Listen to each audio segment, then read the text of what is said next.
Bruce Lee faces a real dilemma. He's on the verge of stardom in the United States with a projected TV series on the horizon, but he's just achieved superstardom as a film actor here in Hong Kong. So what does he choose, the East or the West? It's a kind of problem most budding movie actors would welcome. It's the Pierre Berton Show, the program that comes to you from the major capitals of the world. This edition comes to you from Hong Kong. And Pierre's guest is the man who taught karate, judo, and Chinese boxing to James Garner, Steve McQueen, Lee Marvin, and James Coburn. The newest Mandarin superstar, known in the West for his appearances in Batman, The Green Hornet, Ironside, and Longstreet. His name is Bruce Lee, and he doesn't even speak Mandarin. And here's Pierre. Well, how can you play in Mandarin movies if you don't even speak Mandarin? How do you do that? Well, first of all, I speak only Cantonese. Yeah. So, I mean, there is quite a difference as far as pronunciation and things like that go. So somebody else's voice is used, right? For Definitely, definitely. You just make the words. Doesn't that sound strange when you go to the movies, especially in Hong Kong, in your own town, and you see yourself with somebody else's voice? Well, not really, you see, because most of the Mandarin pictures done here are dubbed anyway. They dubbed anyway? Anyway. I mean, disregard. I mean, they shoot without sound. So it doesn't, make any difference. Your lips never quite make the right words, do they? Well, that's where the difficulty lies, you see. I mean, in order to, because the Cantonese have a different way of saying things, different from the Mandarin. Yeah. So I have to find, like, something similar to that and keep a kind of a feeling going behind that. Something that matching the Mandarin deal. Like the Does old it silent sound complicated? days. Like the old silent days. But I gather in the movies made here, the dialogue is pretty stilted anyway. Yeah, I agree with you. I mean, see, to me, a motion picture is motion. Yeah. I mean, you got to keep the dialogue down to the minimum. Did you look at many Mandarin movies before you started playing in the first one? Yes. What did you think of them when you saw them? Quality-wise, I mean, I have to admit that it's not quite up to the standard. However, it is growing, and it is getting higher and higher and going toward that standard, that what I would term quality. They say the secret of your success in that movie, The Big Boss, which was such a success here and rocketed you to stardom in Asia, was that you did your own fighting. As an expert in the various martial arts in China, what did you think of the fighting that you saw in the movies that you studied before you became a star? Well, I mean, definitely in the beginning, I had no intention or whatsoever that what I was practicing and what I'm still practicing now would lead to this to begin with.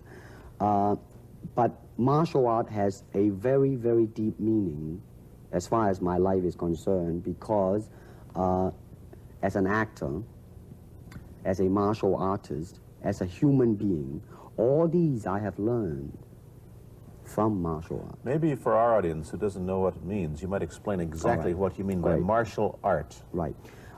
Martial art include all the combative arts like karate or karate, judo, Chinese kung fu or Chinese boxing, whatever you call it. All those. You see, like Aikido, Korean, I can go on and on and on. But it's a combative form of fighting. I mean, it's not, some of them became sport, but some of them are still not. I mean, they use, for instance, kicking to the groin, jabbing fingers at the eyes, and things like that. No wonder you're successful in the Chinese movies are full of this kind of action anyway. They needed a guy like you could... Violence, man.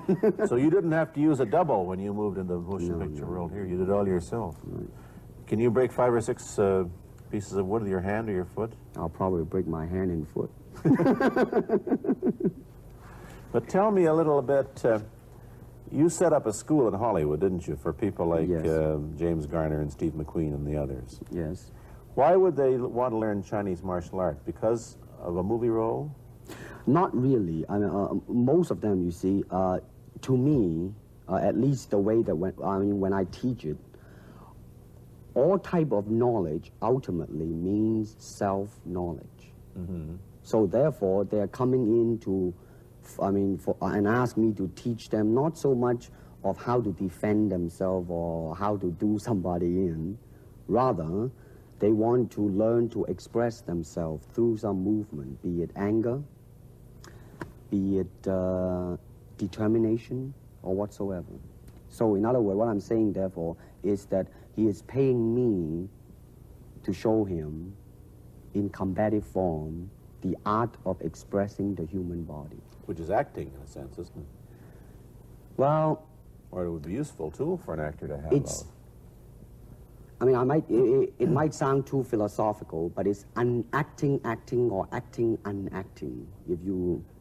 You've lost me. I have, right? So what I'm saying, actually, you see, I mean, it's a combination of both. I mean, here it is the natural instinct, and here is control. You are to combine the two in harmony. Not, if you have one to the extreme, you will be very unscientific. If you have another to the extreme, you become all of a sudden a mechanical man, no longer a human being. So it is a successful combination of both. So therefore, it is not only, I mean, so therefore it's not pure naturalness or unnaturalness. The ideal is unnatural naturalness or natural unnaturalness. Yin yang, eh? You're right, man, that's it. Yeah, one of your students, James Coburn, played in a movie called Iron Man Flint, in which he used karate. Is that what he learned from you? He learned it after. Oh, after, he went oh, yeah. after he played in Iron Man Right, Flint. right. You see, actually, I do not teach, karate because I do not believe in styles anymore. I mean, I do not believe that there is such thing as like Chinese way of fighting or the Japanese way of fighting or whatever way of fighting, because unless human beings have 3 arms and 4 legs, we will have a different form of fighting. But basically, we have only 2 hands and 2 feet. So styles tends to not only separate man, because they have their own doctrines, and then the doctrine became the gospel truth, that you cannot change, But if you do not have styles, if you just say, well, here I am, as a human being, how can I express myself totally and completely? Now, that way, you won't create a style, because style is a crystallization, I mean, that way, it's a process of continuing growth. You talk about Chinese boxing. How does it differ from, say, our kind of boxing? Well, first, we use the feet. That's And a then start. we use the elbow. And Use the thumb, too? you name it, man. We Use it all. You have to, you see, because, I mean, that is the expression of the human body. I mean, everything. I mean, not just the hand. And when you're talking about combat, well, I mean, if it is a sport, now you're talking about something else. You have regulations, you have rules. But when you're talking about fighting as it is, rules. with no rules. Not real fighting. Well, then, baby, you better train every part of your body. And when you do punch, now I'm leaning forward a little bit, hoping not to hurt any camera angle. I mean, you gotta put the whole hip into it and snap it and get all your energy in there and make this into a weapon. I don't want to tangle you in any dark area. that right now. You anyway. came at me pretty fast there.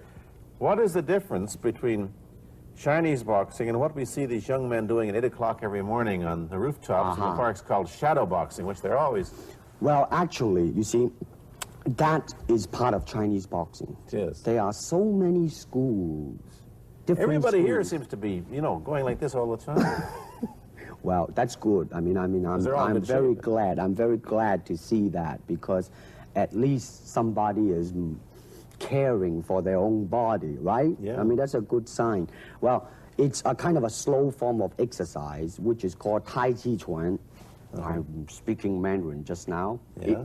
Cantonese Tai Chi Kun, okay? I see. And it's more of an exercise for the elderly, not so much for the Give me young. a demonstration. Show me. Can you do it a little bit of it? Just so I mean, that, the hand-wise is very slow. oh, is it? And you push it out, but all the time you are keeping the continuity going.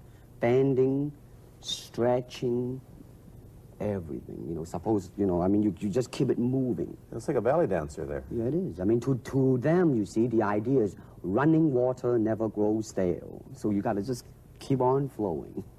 Of all your students, famous, James Garner, Steve McQueen, Lee Marvin, James Coburn, Roman Polanski, which was the best? Who adapted best to this Oriental form of exercise and defense? Well,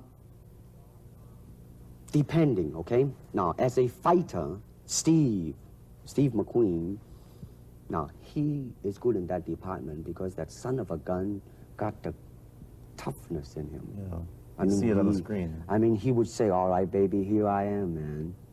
You know, and he'll do it. Yeah. Now, James Coburn is a peace-loving man. I met him. Right? I mean, Yeah. you've met him. I mean, he's really, really nice. I mean, super mellow and all that. I mean, you know, I mean, now he appreciates the philosophical part of it. Therefore, his understanding of it is deeper than Steve. So it's really hard to say. You see what I'm saying now? I see. I mean, it's different. So that's, I mean, depending on what you see in it. Interesting that we don't, in our world, and haven't since the days of the Greeks who did, combine philosophy and art with sport. But quite clearly, the Oriental attitude is that the three are facets of the same things. Man, listen, you see, really, to me, okay, to me, ultimately, martial art means honestly expressing yourself. Now, it is very difficult to do. I mean, it is easy for me to put on a show and be cocky and be flooded with a cocky feeling and then feel like pretty cool and all that. Or I can make all kinds of phony things, you see what I mean, blinded by it. Or I can show you some really fancy movement. But to express oneself honestly, not lying to oneself, and to express myself honestly, now that, my friend, is very hard to do. And you have to train. You have to keep your reflexes so that when you want it, it's there. When you want to move, you're moving. And when you move, you are determined to move. Not taking 1 inch, not anything less than that. If I want to punch, I'm going to do it, man, and I'm going to do it, you see. So, I mean, so that is the type of thing you have to train yourself into it, to become one with the, you think? Yeah, this is very un-Western, this attitude. I want to ask you about your movie and TV career, but first we'll take a break. Then I'll be back with Bruce Lee. I've been talking to Bruce Lee mainly about the Chinese martial arts, which include things like Chinese boxing, karate, and judo, which is what he taught when he was in Hollywood. After he left the University of Washington, where he studied, of all things, philosophy, if you can believe that. He did, but that, perhaps you understand why the two go together from the first half of this program. And you can perhaps understand how he got into films. He knew a lot of actors, but I'm told that you got the job on the Green Hornet, where you played Kato the chauffeur, mainly because you're the only Chinese-looking guy who could pronounce the name of the leading character, Britt Reed. I meant that as a joke, of course. And it's a heck of a name, man. Yeah. I mean, every time I said it at that time, I was super conscious. I mean, really, now, that's another interesting thing, huh? Let's say if you learn to speak Chinese. Yeah. And it's very, I mean, it's not difficult to learn and speak the word. The hard thing, the difficult thing, it's behind what is the meaning, what brought on the expression and feelings behind those words. Like when I first arrived in the United States, and I look at a Caucasian, and I really would not know whether he was putting me on or is he really angry, because we have different way of reacting to it. See, those are the difficult things, you see. It's almost as if you came upon a strange race where a smile didn't mean what it does to us. In fact, a smile doesn't always mean the same, does it? Of course not. Yeah, I just thought of that. Tell me about the big break when you played in Longstreet. I must tell the audience that that's it. Bruce Lee had a bit part or a supporting role in the Longstreet series, and this had an enormous effect on the audience. What was it? Well, you see, the title of that particular episode of Longstreet is called The Way of the Intercepting Fist. Now, I think the successful ingredient in it was because I was being Bruce Lee. Yourself. Myself, right. And did that part, just express myself, like I say, honestly express myself at that time. And I because of that, I brought, you know, favorable mentioning in like New York Times, which says like the Chinaman who incidentally came off quite convincingly enough to earn himself a television series and so on and so on and so forth. Can you remember the lines by Sterling Siliphant, the key lines? He's one of my students, you know that? Was he too? Yes. Too bad. Everybody is your student. But you read, there were some lines that expressed your philosophy. I don't know if you remember them or not. Oh, I remember that. I Let's said, hear. this is what it is, okay? You're talking to Longstreet, played by James Francesca. I said, empty your mind. Be formless, shapeless, like water. Now you put water into a cup, it becomes the cup. You put water into a bottle, it becomes the bottle. You put it in a teapot, it becomes the teapot. Now water can flow or it can crash. Be water, my friend. Like that, you see? Oh, I see. I get the idea. I get the power behind it. So now, two things have happened. First, there's a pretty good chance that you'll get a TV series in the States called The Warriors, in which you use what, the martial arts Well, in a Western setting?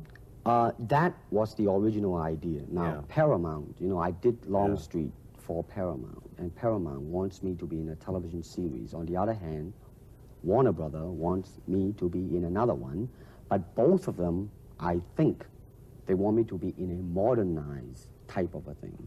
And they think that Western idea is out. But Whereas you would you want to do the Western, eh? I want, because you see, I mean, how else can you justify all these punching and kicking and violence except in that period of the West? I mean, in nowadays, I mean, you don't go around on the street kicking people or punching people. Because if you do, Yeah.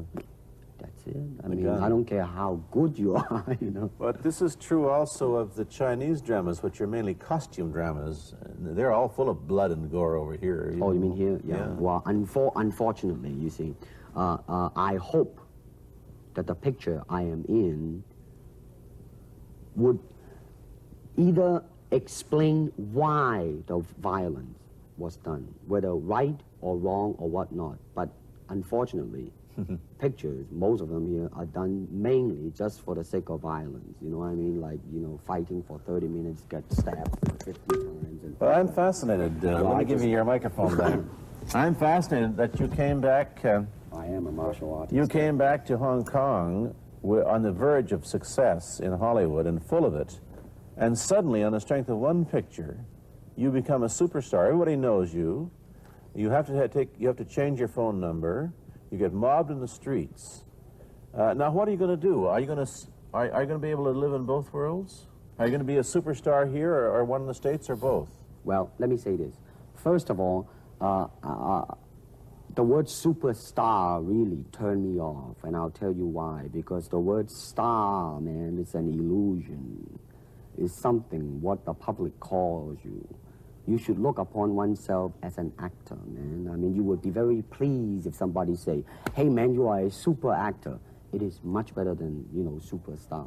Yeah, Therefore, but you've I got feel- to admit that you are a superstar. You're not going to, if you're going to give me the truth. I am now. I'm honestly saying this, okay? Yes, I have been very successful. Yeah. Okay, but I mean, I think the word star is. I mean, I do not look upon myself as a star. I really don't. I mean, believe me, man, Yeah. when I say it. I mean, I'm not saying it because. Well, what are you going to do? Let's get back to the question. Okay. Are you going to stay in Hong Kong and be famous? Or are you going to go to the United States and be famous? Or are you going to try and eat your cake and have it too? I am going to do both because you see, I have already made up my mind that in the United States, I think something about the Oriental, the true Oriental should be shown. Hollywood sure as heck hasn't. You better believe it, man. I mean, it's always that pigtail and bouncing around, chop, you know, with the eyes slant and all that.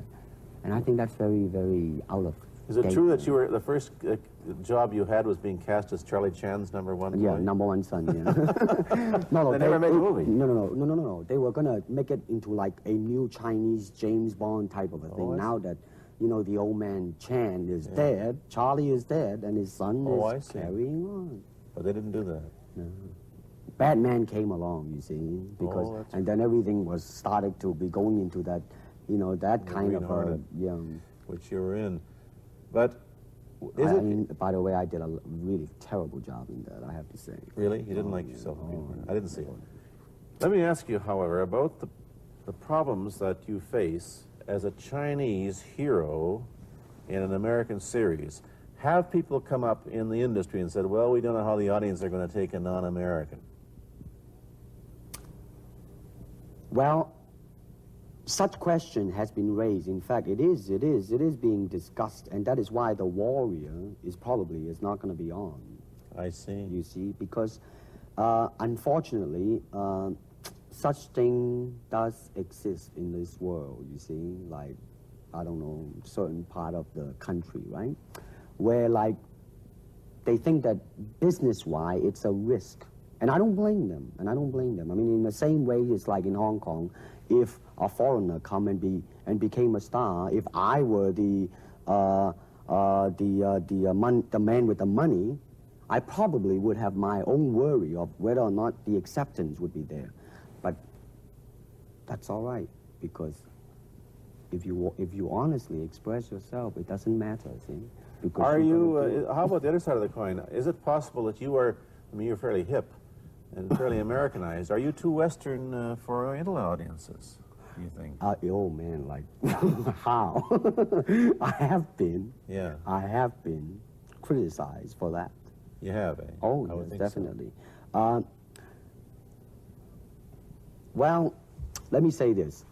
When I do the Chinese film, I'll try my best not to be as American as I, have been adjusted to for the last 12 years in the States. But when I go back to the States, it seems to be the other way around. You know You're what too I mean? exotic, eh? Yeah, man. I mean, they're trying to get me to do too many things that are really for the sake of being exotic. You understand what I'm trying to Oh, say? sure. So it's really, I mean, it's When you live in both worlds, it brings its problems as well as its advantages, and you've got both. Time to go to a commercial. I'll be back in a moment with Bruce Lee. Let me ask you whether the change in attitude on the part of the Nixon administration towards China has helped your chances of starring in an American TV series. Well, first of all, this happened before that. Yeah. But I do think that things of Chinese will be quite interesting for the next few years. I mean, not that I'm politically, inclining toward anything. No, I understand that. I'm just wondering. But I mean, once the opening of China, I mean, that it will bring more understanding. Yeah. More things that are, hey, like different, and maybe in the contrast of comparison, some new thing might grow. So therefore, I mean, it's a very rich period to be in. I mean, like if I were born, let's say, 40 years ago, Yeah. if I have a thought in my mind, I said, boy, I'm gonna star in a movie or star in a television series in America. Well, that might be a vague dream, but I think right now, maybe, man. You still think of yourself Chinese, or do you ever think of yourself as North American? You know what I want to think of myself? As a human being. Because, I mean, I don't want to sound like, as Confucius say, but under the sky, under the heaven, man, there is but one family. It just so happened, man, that people are different. Okay, we got to go. Thank you, Bruce Lee, for coming Hey, here. thank you, for Pierre. watching. Thank you. You've been watching Bruce Lee on The Pierre Burton Show, a half-hour program of conversation, opinion, and debate. This is Bernard Cowan speaking.